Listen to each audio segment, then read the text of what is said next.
Dead Matter is a true sandbox survival horror game. You will fight to survive in a zombie-packed, post-apocalyptic world, designed from the bottom up to foster whichever playstyle suits you best. Home to many threats, post-apocalyptic Alberta will throw everything it can at you, from hordes of flesh-crazed undead, to AI trying to make their way through the world, and of course, other players that are doing what they can to survive. Though above all else, mistakes are killer. Plan accordingly.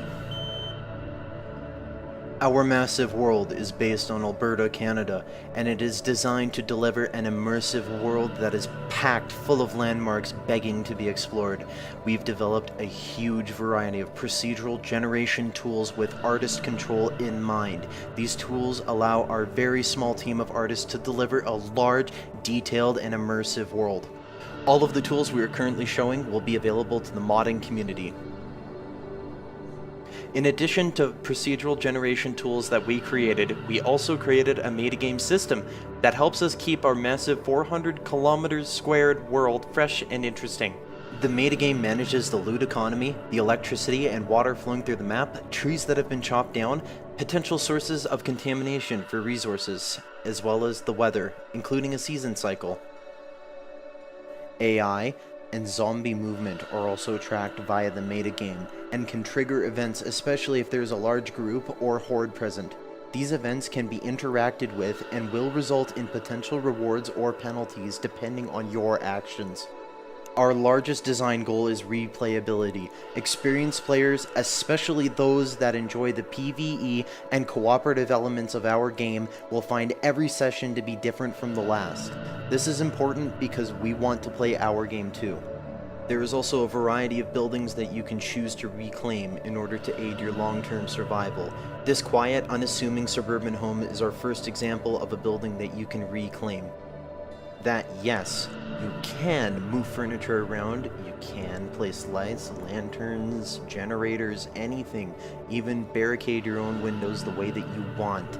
It is your house. Though, no matter where you decide to stay, you'll be responsible for getting the power back up, getting some water barrels, as well as maybe setting up some furniture. Another option to choose from is a loot-filled industrial warehouse. This is for players that like to customize their gear, as well as build things. If you're more of a fan of driving things, then the gas station and auto repair shop is more for you. Like the vehicles you were looking at right now, all weapons in our game are customizable. Currently we have over 50 unique melee weapons and counting in our game. This does not include any reskins or lazy edits of existing models. Every weapon will also be modifiable. The baseball bat and the machete are the best examples of where we would like to take this concept. We need your help to get a polished, playable alpha version of our game onto Steam within the next 6 months. We will need to be able to hire essential personnel to work full-time until we hit our planned release date, and with your help, we can make it happen. Please check out our backer rewards, as we have plenty of options available, such as a park bench, a road, or even an entire town being named after you for your contribution. All backers will also receive a mention in the game credits.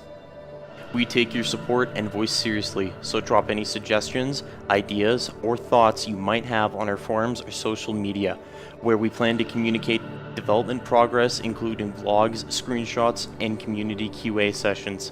Help us help you answer the age-old question of what would I do in a zombie apocalypse?